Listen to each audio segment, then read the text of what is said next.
The process of applied functional science is the transformation of the notion into the motion. From the Gray Institute, this is the Gray Institute podcast. Gray Institute is internationally acclaimed for its innovation, development, mastery, and delivery of applied functional science, AFS. AFS is based on scientific truth, not theory, of how the human body moves in all three planes. AFS allows movement professionals like you to apply the best, most effective, and most efficient movements to any individual based on specific needs and goals. For 40 years, through training, education, and mentorship, Gray Institute has equipped over 150,000 professionals with comprehensive knowledge in the principles of applied functional science, AFS. Whether you're physical therapists, personal trainers, athletic trainers, chiropractors, strength and conditioning coaches, physicians, physiotherapists, occupational therapists, osteopaths, physical therapy assistants, or kinesiologists, our goal is to help you become the go-to movement professional. On behalf of Gray Institute, welcome to yet another webinar. And I catch myself saying how much of a treat these are for me to be a part of. And I really continue to mean it. And this one is an extra big special treat because who's involved? Not only Dr. Gary Gray to my right, but virtually from afar, we have Todd Wright that we'd like to welcome to this webinar entitled Hamstrings and Injuries, the Functional Truth. Well, Dougie, you know, you're around me a lot. You know how much Todd means to me and all of us and all of Gray Institute and our entire family.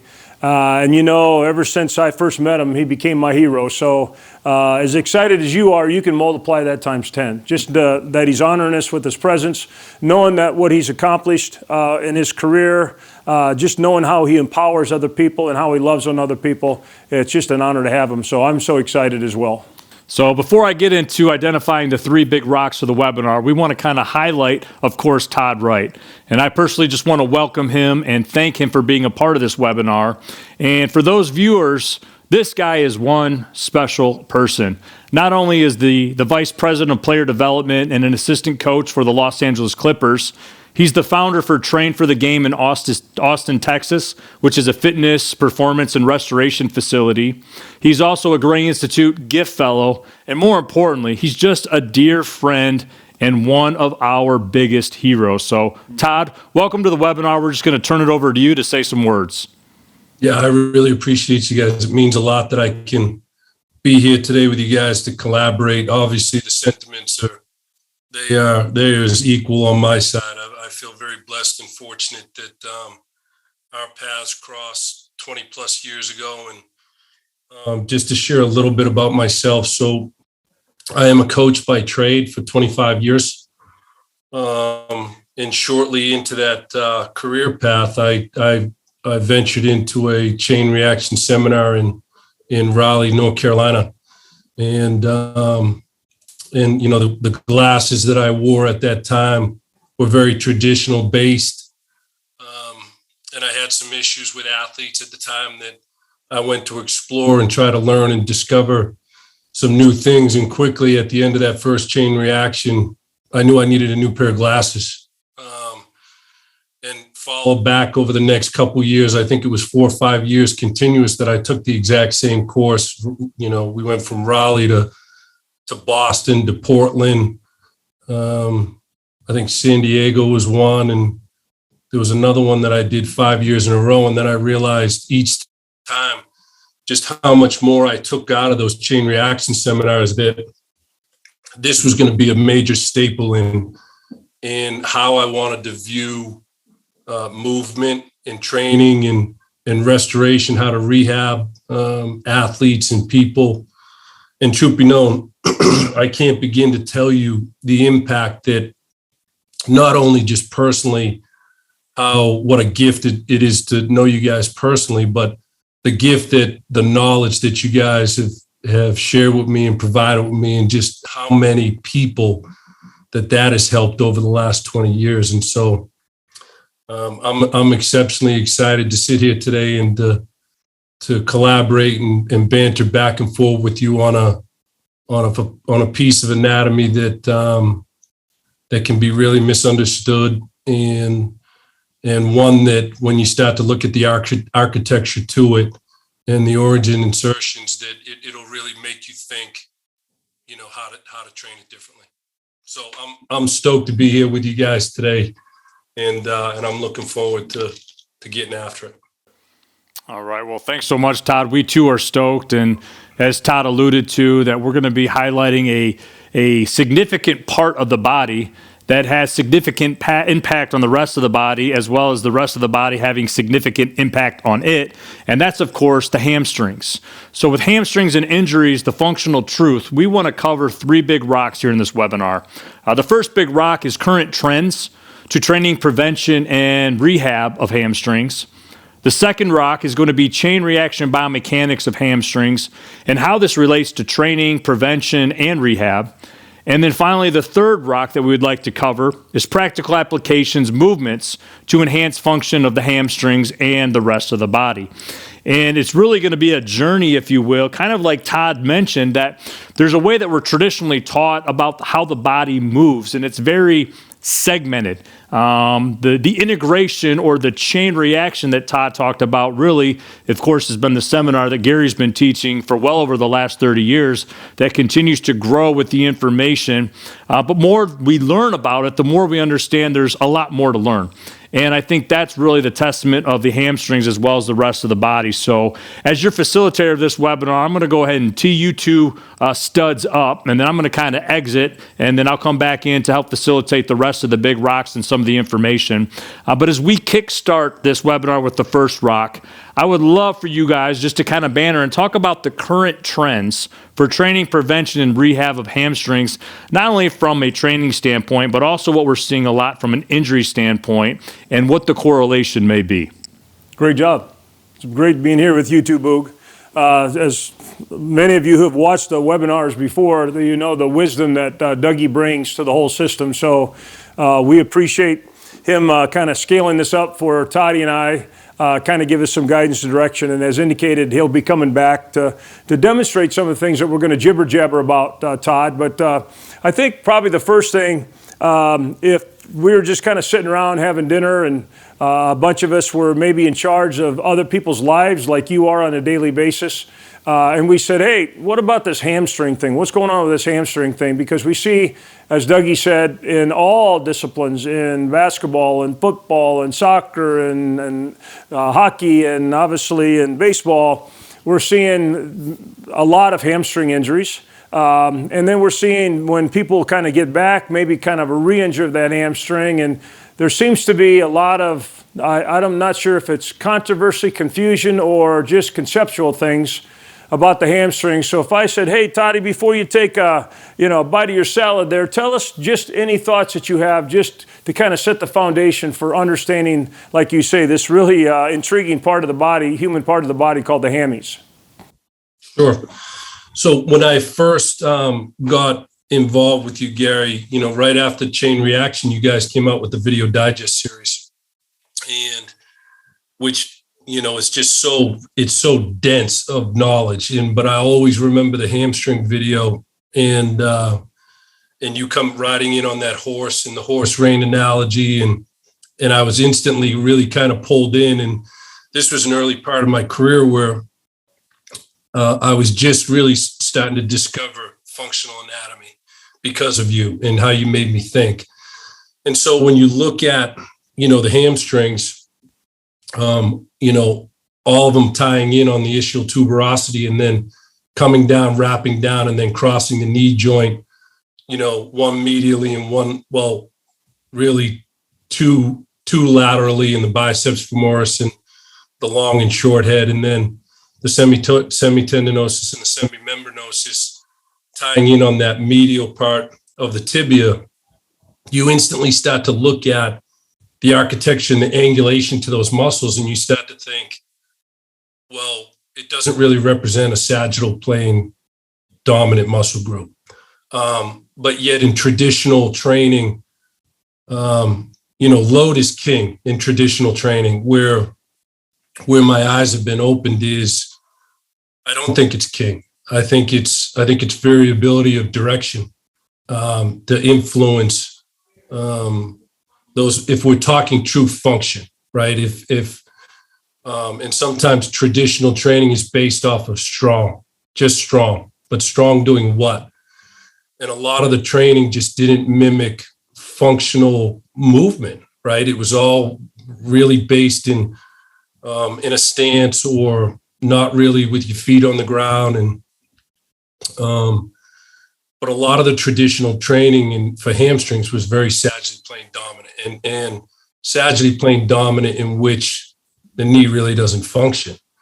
And so that was a major eye-opening experience to me when I watched that video digest, and just understanding the true power of the transverse plane because of how it's attached on the ischial tuberosity and how the pelvis is a three-dimensional vehicle in space. And then obviously those muscles come down like the horse reins, like you were talking about in the video, attached on the lateral parts of the lower leg. And then if you look at the chain reaction biomechanics to the subtalar joint, and when the foot hits the ground, the calcaneus everts, the talus falls down, and then the mid-tarsal joint collapses, and we get internal rotation of the lower leg, which starts to take those hamstrings for a ride.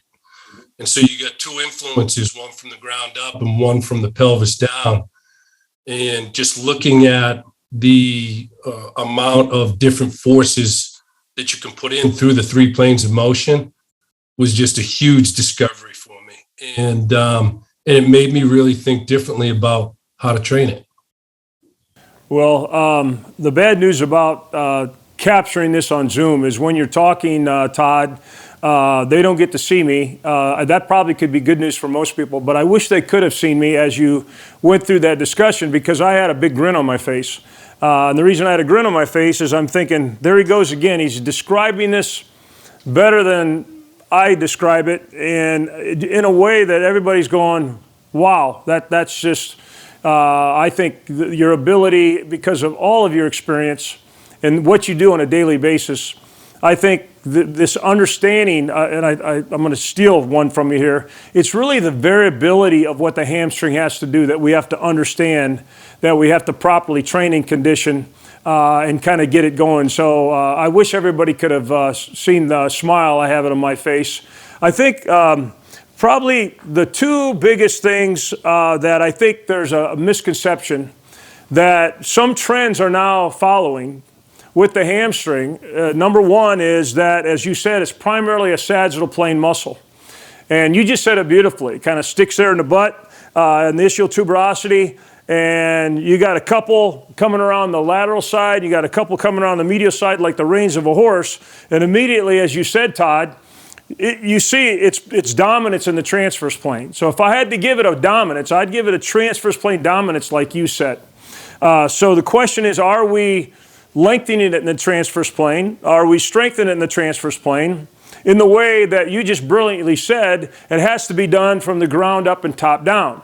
So from the ground up, you just gave a biomechanical scenario of what the foot does better than I've ever heard. And I remember some guy in Riley that kind of initially just admitted that even in physical therapy school, let alone getting our strength and conditioning certification, they didn't tell us much about the foot. They forgot to tell us our athletes have feet on them and that they're very powerful. And like you say, I steal a lot of your phraseology, Todd, because I think it's so brilliant.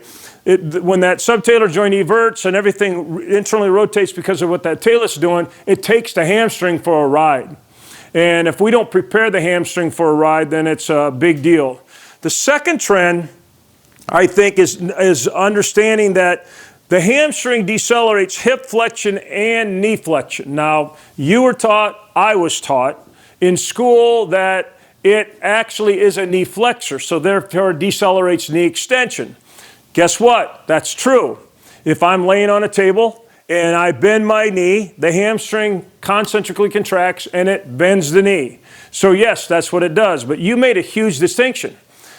When the foot hits the ground, everything changes. And one of the biggest things that changes, and it's huge in the context of understanding hopefully what we're going to ultimately get to with our strategies for the hamstring, is It is no longer a knee flexor, it is a knee extensor. It is a decelerator primarily of internal and external rotation of the trunk and of the pelvis and of the foot.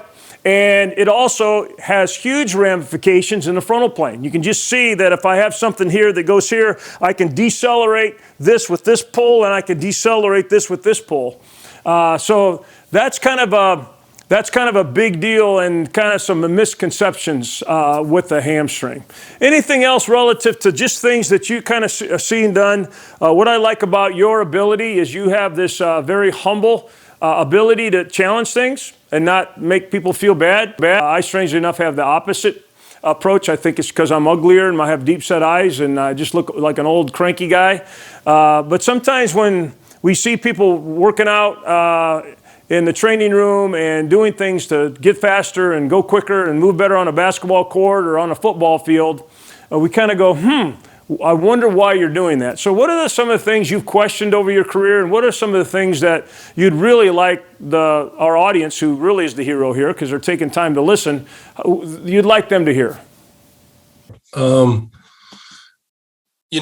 thought one of the big things in the discovery process was when you're looking at movement, the authenticity to the movement, right? And you taught us the primary drivers of, ground reaction, mass and momentum, and gravity, and just how those things are affected when our body's, moving in space. That opened my eyes to look at training. And so when I was looking at some of the exercises that I was traditionally taught and learned, a lot of them weren't moving in space. They were stationary in space.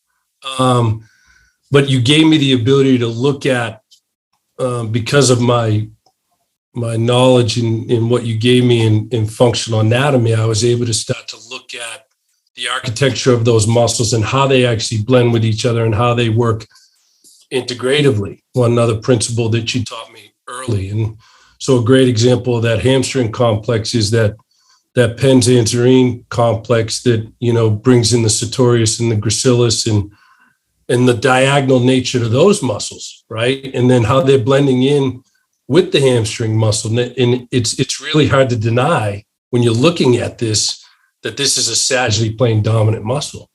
So all of a sudden you start to do a checklist of what you put together in the functional movement spectrum. And, I would say, I like to use the word the functional density scale, right? And so as you start to go through that functional movement spectrum, how many of those things are included? Are we using ground reaction correctly, mass and momentum and gravity? Are we using that authentically? Are we using three planes of motion? Are we using the influences or tweaks that we can enhance that movement through speed and range of motion and load? So you gave me a blueprint, on how to just basically look at and evaluate it. And that's basically how Train for the Game, the name Train for the Game, was evolved. It was, when I met you, I was fortunate enough to be working with some pro golfers and I was working with some elite basketball players but the movements of the game were different. And so examining what the chain reactions were within those games was key. And that's what, came through, hence the name Train for the Game, is that the programming had to change according to the functional demands and the tasks of the people that we were working with. But if anything, the applied functional science systems, it gives you a blueprint to be able to think. Right? It's not telling you do this exercise. It's giving you the principles on which would, and this is what I loved about the teaching that was so different, right? A lot of teachers hey, here's the exercises, go do this. You gave us a canvas that said, hey, here's the principles. This is how the body's really designed. And you made us think. And you did give us strategies, but the most powerful thing of AFS is all of our journeys are different. And so we all look through different glasses because of what we learned in the people we've been exposed to. So this is what I loved about the teachings and the science and the methodology was you gave us a big blueprint on how to think and not just say, hey, do this because this is the right exercise to do.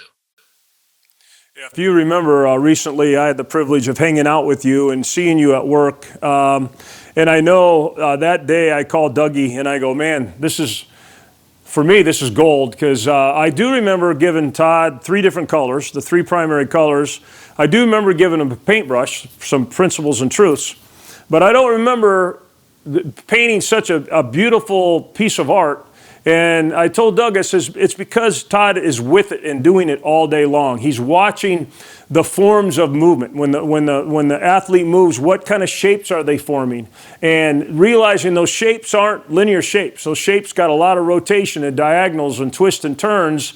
And immediately your ability to apply those shapes for mobility and stability and power at all the joints, at all the muscles, kind of in a very artistic way, where I'll see you work with your athlete on the table, then I see you work with the athlete standing, and then I see you work with the athlete moving, then I see you work with the athlete doing your FMR, then I see you work with the athlete out on the court, and it's this perfect blend. It's like, whoa, this is what it's all about. And I appreciate you sharing that, because our goal as an applied functional science is to give our movement specialists, our movement scientists, the truth, the undeniable truth, and then the strategy. So yeah, they can kind of decide what they kind of want to do with it all.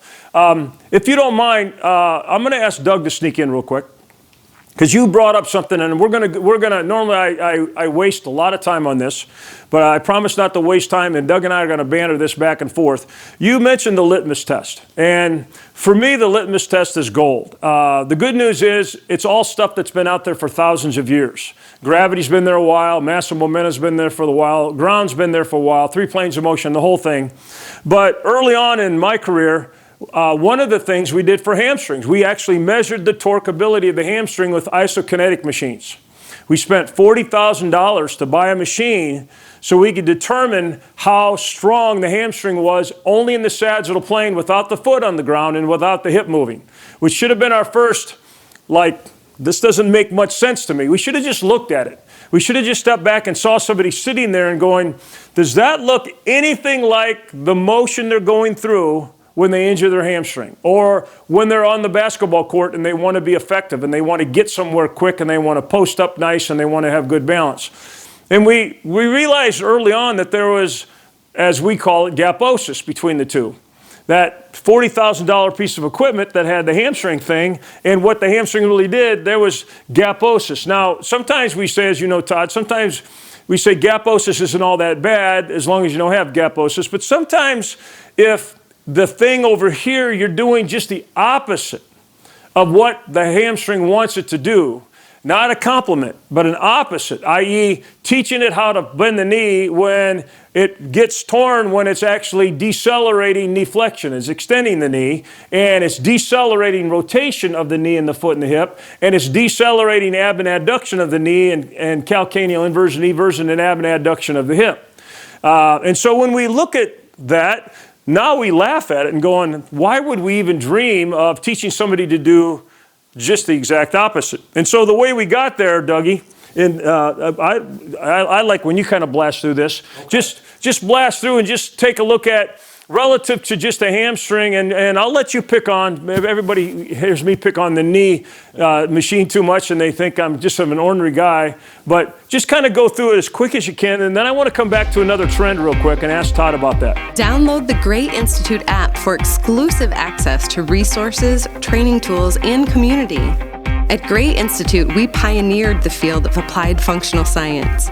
Now we're excited to offer exclusive updates on movement science, best practices, and other resources to our Gray Institute community of professionals. Our app offers practical tools that can improve both your practice and your client or patient performance. Our app offers powerful tools including access to the Home Fit app, exclusive community forum, webinars and extensive resources, and it's free to download. Download the Gray Institute app today, available from Google Play and the Apple Store. Okay, well, I'll do my best to kind of power through this, but Every time I hear Todd talk, I just kind of smile because there's so much brilliance in the succinctness of his words. And when he talks about train for the game, he's ultimately saying that you have to train for a purpose. And whether the game is basketball, whether the game's football, whether the game is life or simply upright function, you have to allow your training to parallel that which you're training for. And as Gary said, it's okay to have gaposis in your training if what you're doing is ultimately leading you to make the movement more functional. However, gaposis is not good when your training is the exact opposite of what you need to do for the game, for life, for the true function of the body. And I think a lot of the trends here in the industry right now is we're seeing a lot of hamstrings being injured. And some of it just might be fluke, but I would argue that most of it might be a lack of preparation to allow the hamstrings to do what they need to do. And that's to decelerate motion in all three planes, not just the sagittal plane, but the frontal and the transverse plane. And how we can really come up with a litmus test is what Todd talked about, and that's that functional movement spectrum, which just happens to be right over here over my shoulder. And this functional movement spectrum has been gold for us movement professionals because this essentially is what applied functional science is. It's the convergence of the physical, the biological, and the behavioral sciences, the principles that have already been proven true, that all we need to do is leverage them strategically to facilitate the right movements. And so from the physical world, we talk a lot about environment and gravity and ground reaction force and mass and momentum. And from the biological world, we talk a lot about motion and reaction and proprioceptors and muscles, joints, task, specificity, and mobility and stability. And then from the behavioral science, we talk a lot about encouragement, empowerment, and engagement. And how we decipher the context to what is functional is guided by these principles. So in our training, we ultimately want the environment to be natural for that which we're training for. For gravity and ground reaction force, we want to use it, not confuse it. And a lot of times with ground reaction force, especially when we're talking about the hamstrings, we got to have the foot on the ground because one, that's how the body functions when we're moving and we're changing direction. But if we already have agreed that the hamstrings have to decelerate frontal plane motion as well, we have to have ground reaction force for the need to go through frontal plane motion. So we're going to allow that to guide our process. Mass and momentum has to be leveraged versus neglected. Todd said something brilliant. It's variability and change of direction that is now king. Because if you can't control the change of direction with your body, how are you expect to control it when there's an external load on it? So leveraging mass and momentum and change direction really is the name of the game in order to train for the game, because that's many times when the hamstrings are injured is because our body is changing direction and our hamstrings haven't been trained to accept that load and facilitate the explode in all three planes of motion. And if it hasn't, of course, it's going to be injured in the process. Motion has to be three-dimensional. The hamstrings are not a sagittal plane muscle, even though it decelerates, of course, what happens at the knee and the hip, primarily in the sagittal plane, because the range of motion is the greatest. But understanding that the hamstrings are a triplane muscle, we have to facilitate the frontal and transverse plane motions, and it's the subtleties of those motions that are actually most powerful for the hamstrings. So we have to keep that in our mind as we're training and preventing and rehab for the hamstrings. Body operates as a chain reaction. We can't just isolate the hamstrings and say, okay, what's happening at the knee and what's happening at the hip. It's what's happening at the knee, hip, as well as the foot, as well as the rest of the body, specifically that thoracic spine. Proprioceptors need to be facilitated. Muscles need to react. If we're going to ask our hamstrings to act, we're missing the point, because it's movement that turns on proprioceptors. Proprioceptors then turn on the muscle to react to the movement and control it. So our muscles really are like me. They're just dumb. They're along for the ride. They're just here to have some fun, man. But they're going to have the most fun if we can facilitate the right motions at the joints and allow the muscles to simply react the way they need to in all three planes. The joints, of course, are integrated, so we want to take a look at the entire body. You know, when the foot hits the ground, everything does change, as Todd and Gary were talking about. And if we can just understand that chain reaction biomechanics, even when we're just taking a step, Todd said when we took a step and that talus falls down and in at that subtalar joint, it creates a chain reaction. It allows the midfoot to be mobile and adaptable and be unlocked so that we can create the shock absorption. But once that talus falls down and in, whoop, the rest of the body's going along for the ride in the transverse plane. And so we need to know not only how the foot functions, but how the hips function as well as the thoracic spine function if we're really going to take the best care of our hamstrings. Transformation really is specificity, and then combining mobility and stability really, I think, is the other king in this kingdom that we're talking about. Load is kind of the traditional king, but the functional king is really variability. And part of that variability in this kingdom is allowing the body to be mobile and stable.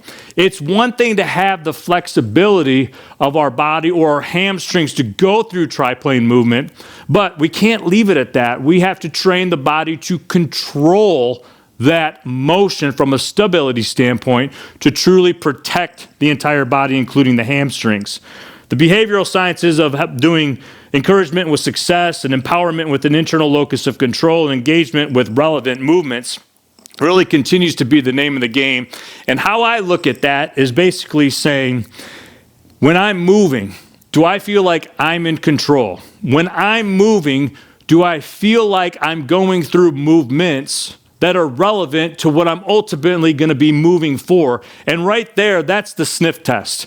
If I'm watching somebody train to strengthen and make the hamstrings a little bit more flexible, the one question I'm going to ask myself is that what it looks like out on the floor? If that what it looks like out on the playing field, does that look like what this person needs to do at home? And if the answer's no, I think we can take that trend in the industry and say, nice start, but we have to do better.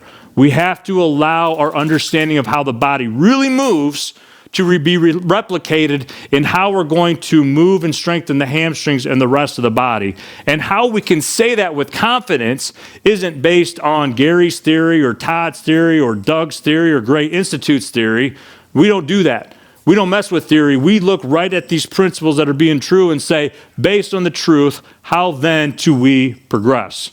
So that's the functional movement spectrum, and that's kind of where I get excited about, because this really makes our job easier as movement professionals because we have our compass. Where it gets fun is what it looks like from a movement application standpoint, which adds more variability so that we can use our creativity to truly meet the needs of the individual in front of us. That was an awesome job. Really good job.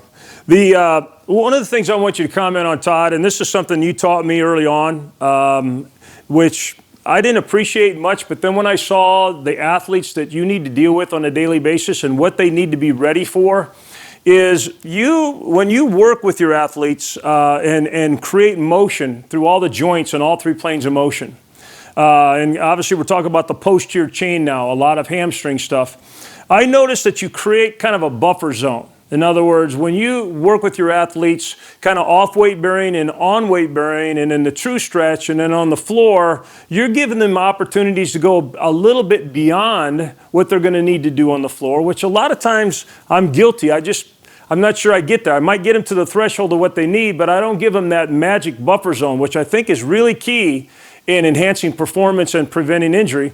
But you are one of the very early movement specialists that start talking about restoration. I remember when I first met you and I got to visit you in Texas talking about the recovery of your athletes. It's a big deal now. A lot of people finally are talking about it. But you were talking about it early on, and not necessarily what we do for training and performance and what we do prior to the game, but then after we play the game, there's a special kind of a three-dimensional dynamic cool down that we want everything to actually be restored and so it's ready to go the next day. Can you just kind of share from your heart and your mind just your thoughts on the way you create resiliency and the way you create buffer zones and just your understanding of what we would call restoration or recovery process? I think Dougie had some real great points in going over the functional movement spectrum. And, as a coach, training's all about adaptation, right? Like we want to pick exercise selection and strategies that allow our athletes to adapt and develop movement characteristics of, strength and power, coordination, agility, balance, stability. But how can we do it in a way that is more functionally dense? So earlier in my career, when I first got with you guys, I had totally flipped completely to everything had to be integrated. But then I really started to learn, and you guys taught me this too, that it was okay to go to some global things to try to help a particular area, but it always really wanted to end up in the integrated component.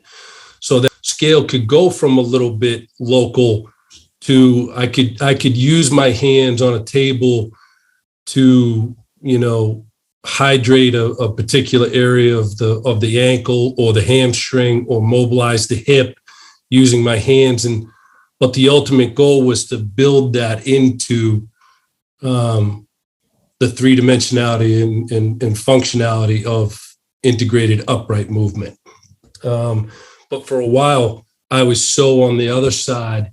And what happened, it became a little bit of a frustration because I could see things in movement that I knew that I probably needed to try to get to a little bit more. And then obviously the next layer was the functional manual reaction component that you guys gifted us with, and understanding how to look at chain reaction biomechanics and slow something down with your hands, or teach the athlete or the person the chain reaction that they should be feeling as we're trying to move them globally. But in regards to, the training system and the restoration component, I think examining the mobility of the foot, the hip, and the trunk, the thoracic spine is a really key component to be able to dig out and see what maybe that person might be lacking in. And can you have an evaluation process of gauging the mobility of the triplane mobility of the foot, the hip, and the thoracic spine. But mobility is a key piece. And how can we, get the foot innervated and the hip innervated and the thoracic spine innervated in all three planes, from slow to fast. And then, how can we develop strength and coordination in those patterns, and then eventually get to the power base? How fast can we actually move at it? And so I look at those three big pieces in regards to the training system. And then in regards to the restoration component, Gary, shortly after I was able to really grab this huge blueprint from you guys, I think in the last 10 years, you and I both have discovered this fascial system, and what the cool part of the fascial system did for me, it really reinforced applied functional science. Like everything's connected, everything's integrated. The fascial architecture is omnidirectional, right? And so you look at the two anatomy laws of Wolff's and Davis's law, that according to the directions that we as coaches choose to put mechanical force into the soft tissue system, we'll lay down lines of reinforcement in those directions. Well, why wouldn't we want to lay down as many lines of force and with the variability of movement? And Wolff's law being the corollary to it, same thing with bone in the trabeculi, that if I could influence our fascial system and functional anatomy and three planes of motion and dose it on a daily basis of what we would call accumulation opportunities. And so a lot of coaches feel like you have to have an hour training session in order to create results. That's not the case. If I worked on triplane mobility of the hamstring every day for 3 or 4 minutes, those opportunities will accumulate over time to create a more robust hamstring, and understanding and laying down those lines of reinforcements through Davis's law. And so, the restoration component, we unfortunately, all of us at some point in time have a trauma in our life, right? There's an injury that happens that changes how we can load and explode, and so restoring that tissue resilience in that area, and then slowly progressing it back into from, where we have some strength and they get bigger ranges of motion and then faster ranges of motion, but checking the box that we're doing that in all three planes of motion in order to restore that injury so we can have the tensional balance in our body, the tensegrity in our body to help us do what we love and perform at our highest levels when you're working with some of the athletes that we're working with, Ask yourself, are you looking to reconcile differences and inconsistencies in your movement education? Do you desire to know more about how the body truly functions, how it truly moves? Are you treating or training causes or just the compensations? Do you want to be able to treat or train any and every patient or client effectively? Are you looking to rejuvenate your career, enhancing your passion and purpose? Do you want to share an experience with other passionate movement professionals? Gift Gray Institute for Functional Transformation. Transform your career and transform your patient and clients' lives. We're proud to offer 2 program options for GIFT 2022. GIFT Fellows will have the opportunity to complete their fellowship entirely online or to attend 2 GIFT gatherings in addition to their online mentorship. This will provide GIFT Fellows with the flexibility they need to stay nimble in our ever-changing world. GIFT is a 40-week mentorship program in applied functional science. GIFT provides certification in functional manual reaction as part of the 40-week mentorship program, as well as being credentialed and recognized as a Fellow of Applied Functional Science. And FAFS has the knowledge, analytical ability, and hands-on manual skills necessary for the application and integration of the core content of the GIFT curriculum, thus strategically designating you as a member of a select group of practitioners synonymous with the highest standard of care in the functional analysis of human movement. The program begins Thursday, February 3rd, 2022, and concludes the week of October 31st, 2022. Apply now at grayinstitute.com.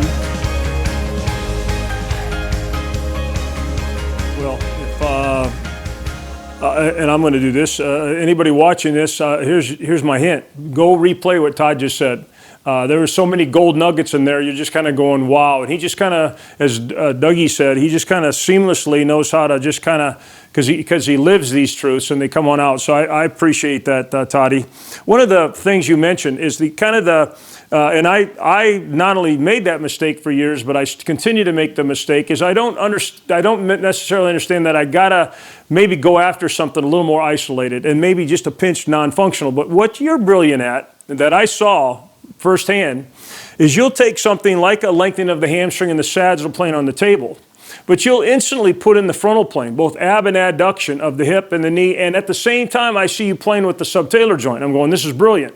And then even in abduction, you go both internal and external rotation with the flexion, and when you go adduction, you go both internal and external of the leg and of the subtalar joint and of the hip and the pelvis, and I'm sitting back going, that's brilliant. That's just brilliant. But what I think's as brilliant is how you seamlessly then get the athlete off the table and then integrate that so the proprioceptors now go, great job, Todd. You reinforce functionally what I'm going to need on the floor.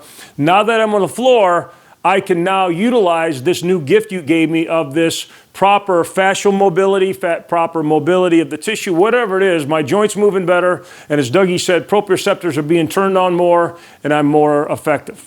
Real quick before we kind of talk about some techniques, and the first one we're going to talk about, I think you already know which one I'm going to talk about, Todd, the one that back in the day I got beat up because I made fun of the Cybex, isokinetic, Kincom Cybex. It wasn't just them that had the isokinetic machine, but I made fun of the fact that we had to spend $40,000 to teach the knee, the hamstring to flex the knee. And now we don't do that, thank goodness. But back then, I wasn't the most popular guy. And I'm going to show you an exercise that a lot of people are using. And the initial bristle will be, that's a bad guy again. There he is. And so we'll go there. But before we do that, I think it's really important that we just quickly review the chain reaction biomechanics of the hamstring. Because everybody's going, I hear you guys talking about 3 planes of motion and stuff, but what does it really do? It's a subconscious thing that the muscle does because it's getting turned on by proprioceptors. When I'm walking or running, And we'll talk about my right leg right now. I have this blessed opportunity where I load primarily the anterior chain here, and my leg comes flying through in what we call swing phase. Now, in swing phase is a time where most muscles aren't doing a lot, except the hamstrings are. When we get to terminal swing phase, my hamstring is sensing the hip flexing and sensing now the knee extending because the foot's not on the ground.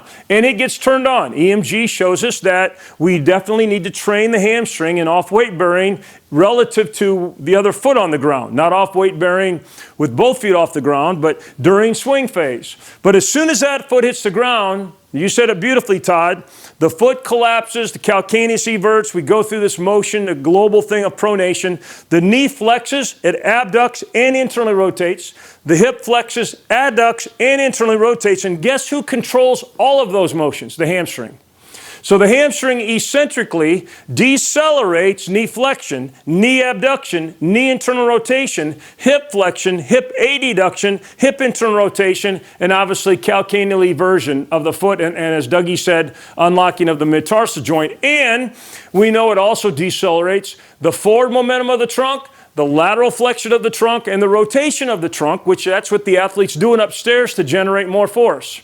So you go, whoa, you must be pretty important, huh, Hammy? And the Hammy goes, yeah, I'm real important.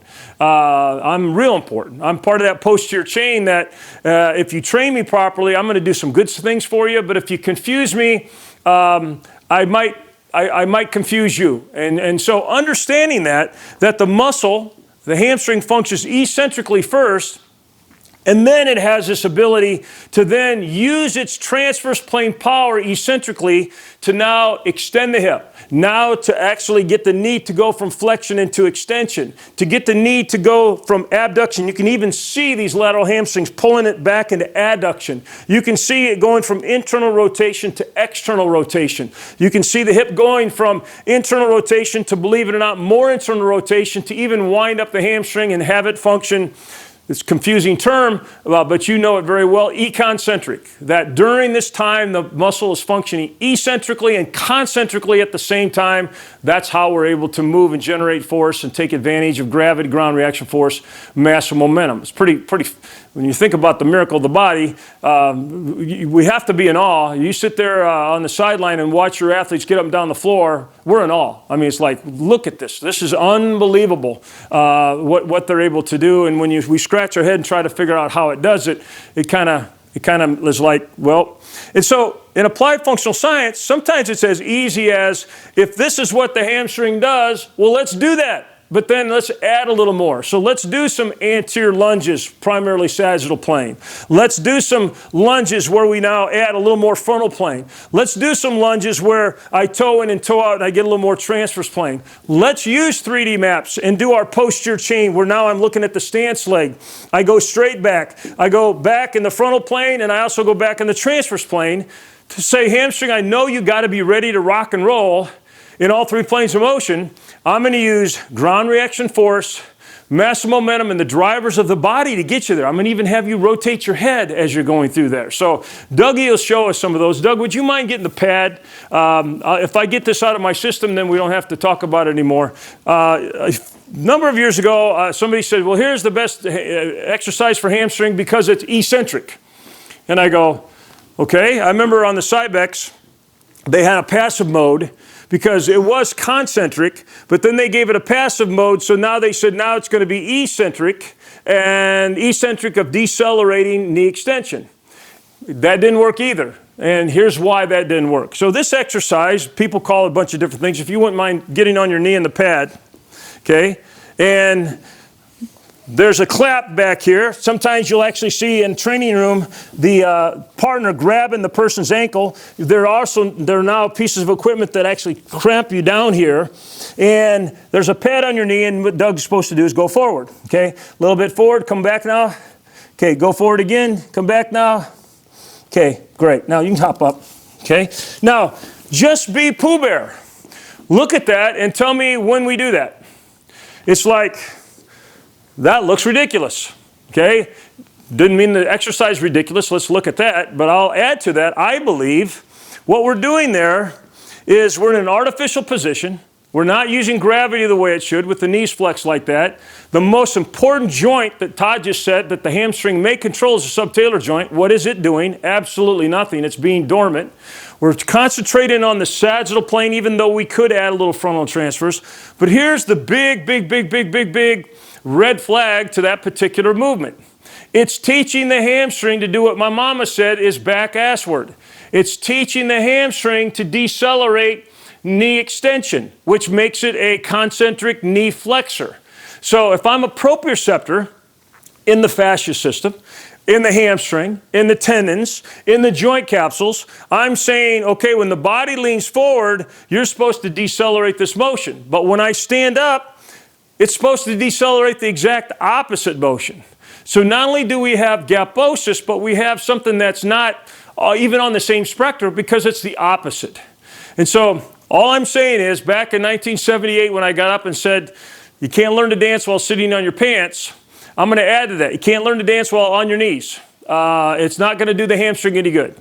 And get upset or get frustrated if you want, but logic, our litmus test, and knowing that it's facilitating the exact opposite. I don't care if you can measure it. I don't care if you can have a pressure gauge under there. I don't care if you put weights here. It's just, in my mind's eye, the wrong thing to do. Now, you might want to buffer that a little bit for me, Todd, and because I get kind of excited about that stuff. But part of our responsibility at Gray Institute is hopefully respectfully challenge things so other people can prove us wrong.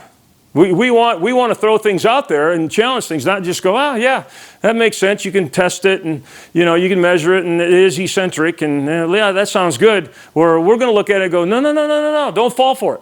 Don't fall for that. It's a lot easier. It's a series of lunges. It's a series of balance reaches. It's a series of jumps and hops. It's a series of combining things where we really throw in a lot of gravity and mass momentum to the system. So get me out of a hole here, Todd. Either go, okay, hey, I kind of agree with you a little bit, Gary, but you're a little tough on it, or kind of give me a little help here, buddy.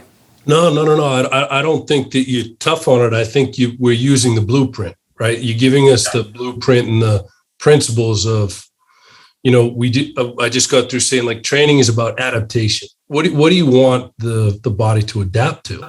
Right. And when you look at the checklist that we just looked at the functional anatomy of the hamstring, if it does tie on the ischial tuberosity and then come down and tie on the knee joint, right? Obviously, in the Nordic exercise, the pelvis is going to be fixed. It's not going to allow any kind of transverse plane of motion, right? It's going to fall in the sagittal plane.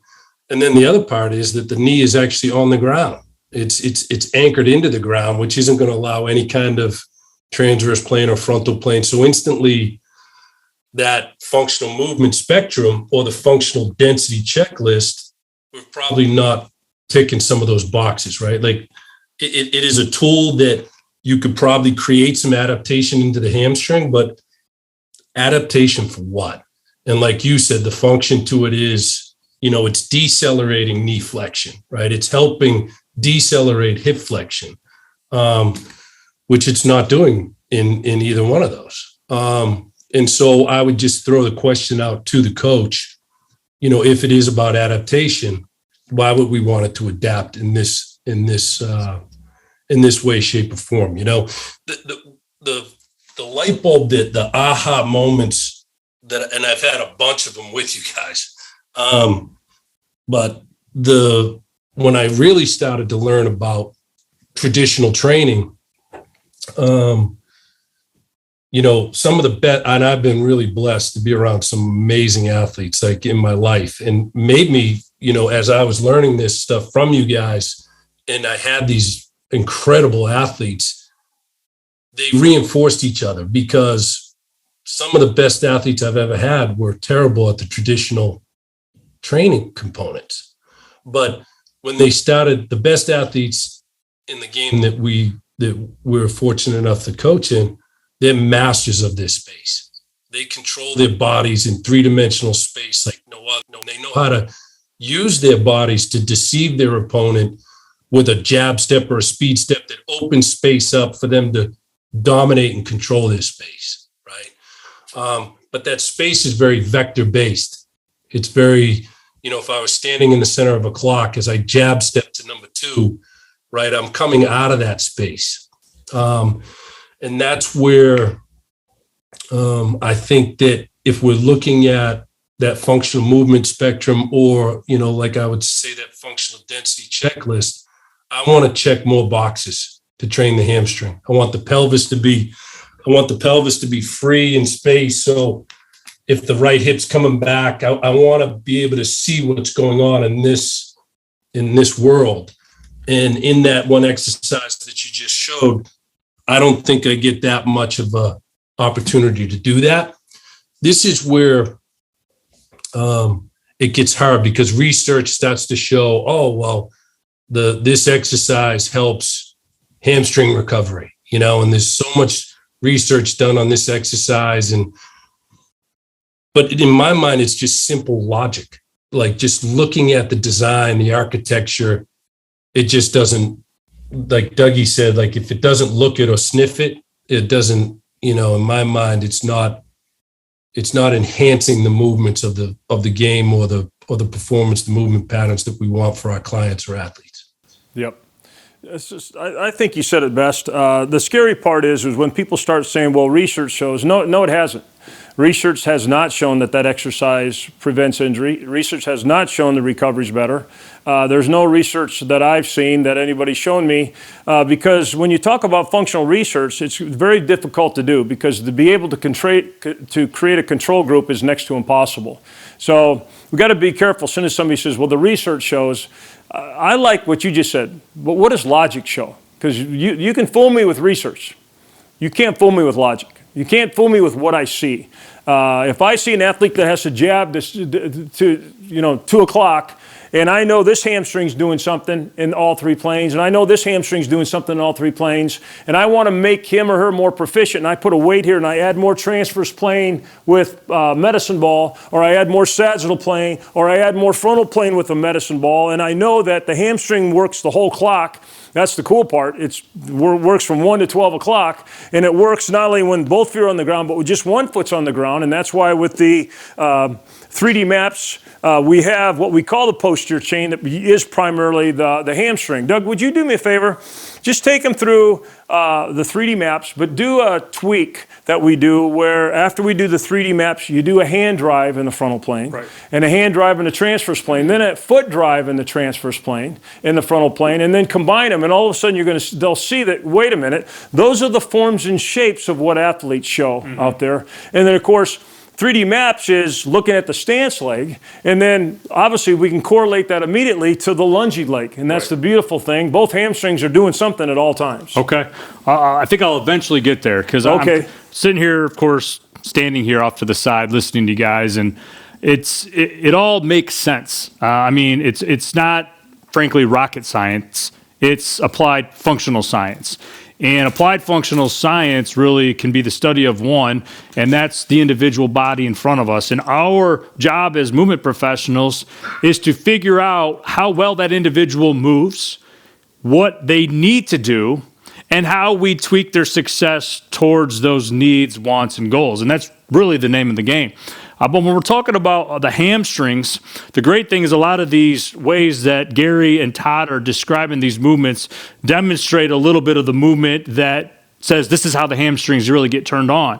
And so if I had a professional in front of me, or even a individual or athlete in front of me, and I wanted him or her to start to feel what we're talking about, we kind of want to start with their teddy bear, what they're used to. Now, I don't know about you, but a lot of times back in the day when I was going to start stretching out my hamstrings, I was just going to go ahead and touch my toes. And I'm going to allow my knees to bend a little bit, but I'm really trying to facilitate a lot of hip flexion, because the books tell us that the hamstrings are a sagittal plane muscle group. Well, they are, but we also have the frontal and the transverse plane. So one thing that I like to do is say, now if you want to touch your toes, do me a favor and just bias your feet in the frontal plane by going a little bit more narrow and touching your toes, or going very much more wide and touching your toes, or just come back to neutral and I want you to toe in a little bit and touch your toes, and I want you to toe out a little bit and I want you to touch your toes, and immediately the person's like, I feel a little bit differently. of course you feel a little bit differently. You're feeling it more completely in all three planes. So understanding a little bit of that variability to what we already know really then starts us along a path of saying, wonder what else I can do based on what I already know traditionally. A squat is a wonderful example. A squat, when I go ahead and lower myself and I come back up, is a very functional movement that facilitates a lot of knee flexion and a lot of hip flexion.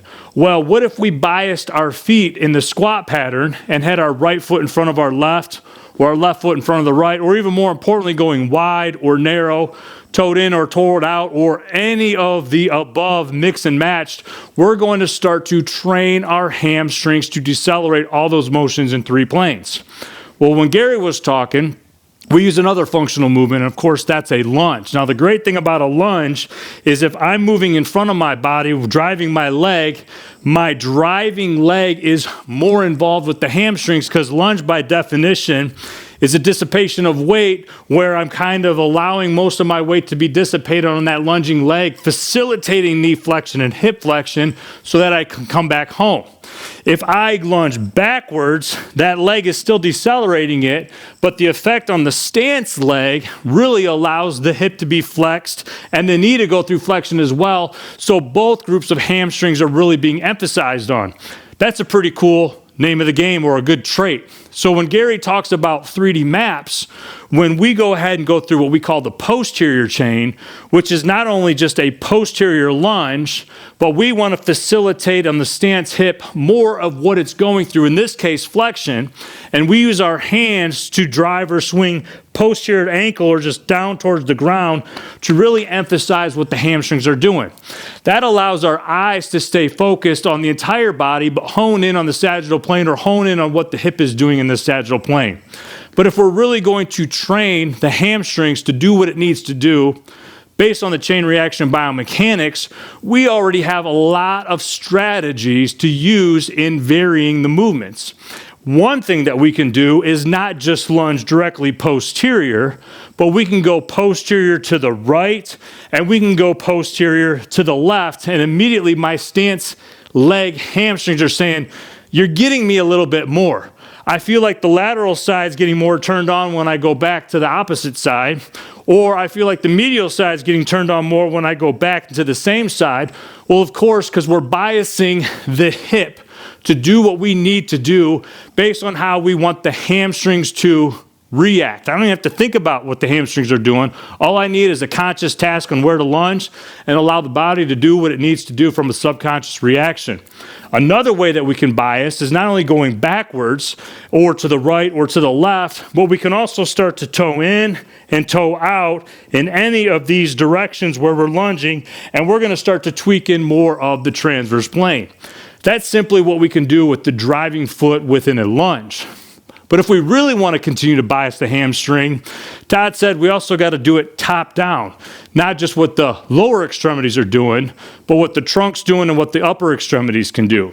So if I'm doing this posterior chain and I'm doing this posterior ankle reach, a simple deviation could be not only go down and towards the floor, but down to the right and towards the floor, or down to the left and towards the floor, or just go ahead and rotate my hands down to the right, or rotate my hands down to the left. And just by walking you through or talking you through those movements, you might not have seen a lot of motion happening on my stance leg, but I felt a lot of motion happening on my stance leg because I'm trying to use authentic drivers to facilitate the chain reaction that I want, which really is understanding what motions I want at the joints, knowing that if the joints are going through all three planes, the muscles have to react in all three planes.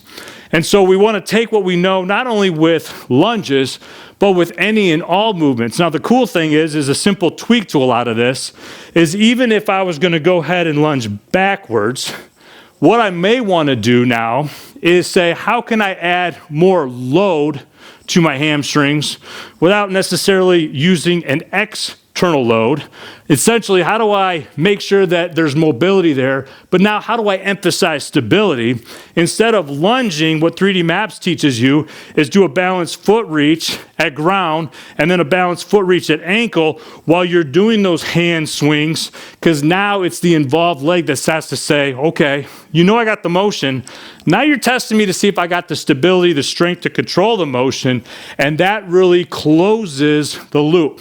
So we don't necessarily have to go get some dumbbells or go get a core ball, which I love dumbbells. I love a core ball, but that would be a natural progression of tweaking, of adding more variability after we know that the body itself can decelerate the movement, can change direction, and has the mobility and stability to do that. So the key here is what this litmus test, what this blueprint, what the functional movement spectrum tells us is take a look at the movement. Ask yourself, does it look like that which we're training for? If it has a little bit of a scent to it, that's great. How do we make a bigger, better scent by tweaking the movement, making it more variable to ultimately look like the task at hand?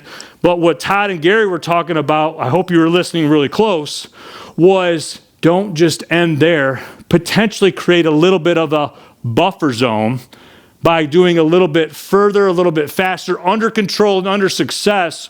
So therefore, when your patient, where your client, where your athlete, where your individual goes out and does the game, he or she, the body says, been there, done that. And guess who's going to say the biggest thank you right now? Your hamstrings, because they're going to be playing nice string music versus the chord snapping and wondering, what the heck, why do I have a bad song? So take what you know traditionally to work well, and if that's your starting point, just figure out how to tweak it to make it look more like the task. That was awesome, Dougie. What was kind of fun is, as I was watching Dougie do, especially the toe touch, I thought that was brilliant, because a lot of people say, if I'm going to get my hamstring, I'm going to do that. And of course, he did a bottom-up kind of tweak. He still could have done toe touches where he came here, and then he went in over here and rotated here, and all of a sudden people go, oh, that just actually feels better.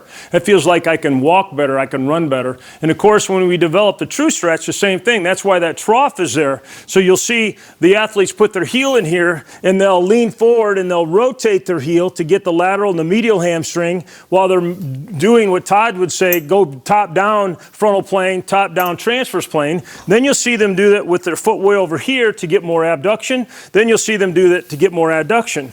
It's always just a logical thing, as Toddy said, of combining the planes of motion to make the form and the movement of the athlete adaptable to what they need to adapt to in the game that they're going to play. I don't think Todd could say it more brilliant than that. So great job, Doug. If you don't mind, I'm going to turn Todd loose on kind of a summary, just some thoughts. We could, the bad news is, maybe not bad news, the good news for me is I wish I could keep him here for about, a week or two. But I can't.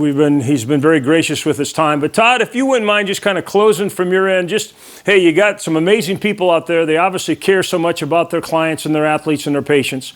And I got Todd Wright in front of me. And Todd's going to kind of say, hey, we've said a lot of jibber jabber, a lot of stuff. But at the end of the day, here's what I want you to think about. What would you tell them, Toddy?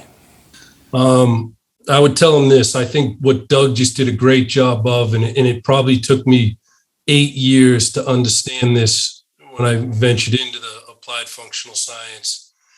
He did an amazing job of reinforcing the blueprint of top down and bottom up, right? And so as my legs move in space, I can move at 3 different planes with my legs, but then I can create a different chain reaction with my upper body and with how my trunk and arms reach.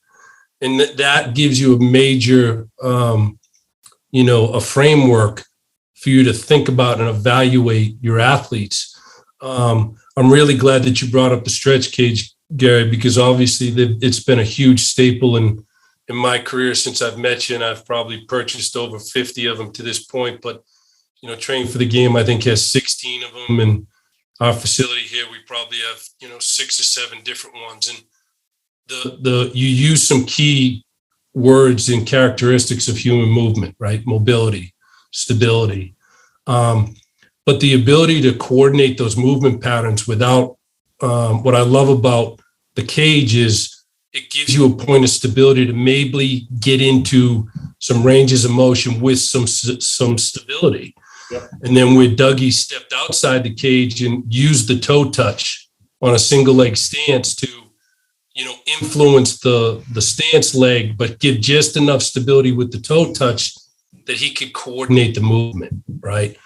And so it kind of shows all the tools that we have to take someone from where they are to where they want to be by just simply using the blueprint, right? We want to have be able to create the mobility, and then we want to be able to evaluate, do they have that mobility in 3 planes of motion? But now, do they have the stability with that mobility to coordinate a particular movement pattern? Lunge, squat, single leg squat. And then, the precursors that how you guys really helped me learn was, movement patterns from like a lunge to, as it went up the spectrum to more powerful, that lunge would turn into a leap. The squat would turn into a jump. But you gave me a spectrum on how to squat with speed, squat with load and speed, squat with different foot positions. And then now the last piece is, can I take the weight away and now can I jump and transformatively jump where I'm coordinated? I have the stability and I have the mobility in all 3 of those joints that allows me to load and explode. So I thought today was a great webinar from the standpoint that it's always great for me to be able to be with you guys, because every time I'm with you, I'm learning something again. And even today, I just filled up 3 pages of notes, and I've known you guys for 20 years. I think that's the most exciting thing about this science is, number one, you guys have done an amazing job creating a curriculum that is principle-based, that teaches you the why. Why would I do this? And then secondly, though, the human body is just absolutely amazing. And we're going to always find clients and athletes that are outside that normal pattern that maybe we might have found that really makes us think even harder, right? On how to help create a solution for that person. But I thought it was it was awesome for me to be able to hear you guys again. It's been a while since we've been able to connect. It's always a discovery moment for me when I'm with you guys. And I've obviously expressed to you, Gary, how much it's meant to me in my life. I would not be sitting in this chair today overseeing and being able to lead and teach people without what you shared with us. And what that's done for my family personally, but beyond that, what it's done to change the people's lives that I've been able to share the knowledge that you've given us, and what it's done to help those people and change their lives and protect their families. I can't even begin to, it's the most valuable piece that has changed how I think as a coach, but it's really transformed me as a human being. And so I'm super grateful and thankful for everything that you taught me, but I'm even more grateful for who you are as a human being and how you do this, because it's what you've done to change so many people's lives is just amazing. Toddy, I just thank you for that. I'm kind of glad they didn't get to see me on that one, because just my head kind of went down, because it's just, I just admire you so much to hear those words come out of you. Doug, my nickname for this guy's Brother Love, and people might say, is this kind of just a weird love fest? And it is. It's a respect fest, love fest, but it's just how much we love him, how much we admire him. I know you've been to Build-A-Bear. Have you been to Build-A-Bear? More than once. Yeah, more than once. I don't think it's coincidental that the cutest bear there is called the Todd Wright bear. Do you? Because I remember the first time I met Todd, I go, this guy is just the biggest, sweetest, kindest teddy bear I've ever met. And I think that's part of not only has he yearned to want to learn all the time and really transform people's lives, but I think he's got that Build-A-Bear quality that I'm going to go back and get my toddy bear ready to go. So I'm going to let you tie it up, but Todd, love you, brother, and thanks so much for being a part of it. Doug, you awesome job. And so tie us and get us home here, buddy. All right. Well, I personally want to thank Todd Wright, and Gary's right. The most common Build-A-Bear is the Todd Wright bear, and that's why it was sold out when I went to look for it last. But there's no coincidence that he's on this webinar right now, because while he talks about how Gray Institute has influenced him, you have to understand that it's a two-way street. And Todd Wright, the rest of the gift fellows, the rest of the professionals that we've been blessed to interact with over the last 30, 45 years here at Gray Institute really is the reason why this is a two-way street. And so on behalf of Gray Institute, on behalf of the viewers, Todd, we all want to thank you for just giving us some of your time, a lot of your expertise. And what Todd said is also very empowering for us to know that the good Lord has made our bodies very special and unique, but He's also made them very complex that we just strive to understand more, not for our own well-being, but for the well-being of those that entrust us with their care, our patients, our clients, our athletes, the individuals. But it's also no coincidence that God creates us as special and unique individuals. And one of the most special, most unique people I know is Todd Wright. So on behalf of us here at Gray Institute, Todd, thank you. On behalf of Gray Institute, we want to thank you, the viewers, for simply just tuning into this webinar. Hopefully you heard a lot of camaraderie. Hopefully you heard a lot of things that make us think a little bit more. Hopefully you heard a lot of things that make us to apply a little bit more strategically to the individual and to the needs of that person. But more importantly, I hope you heard as a viewer how much not only we respect Todd Wright, but all the Todd Wrights of the world, all the movement professionals that are trying to learn more, to do more. So on behalf of Gray Institute, thank you for that. Thanks for joining us here on the Gray Institute podcast. At Gray Institute, our goal is to do one thing the best we can, and that is to help you become the go-to movement professional. If you have a question for future podcasts or questions about anything Gray Institute offers, including education, live or online specializations, or mentorship, please email us at info@grayinstitute.com. Be sure to look for our next podcast coming soon. Have a great day.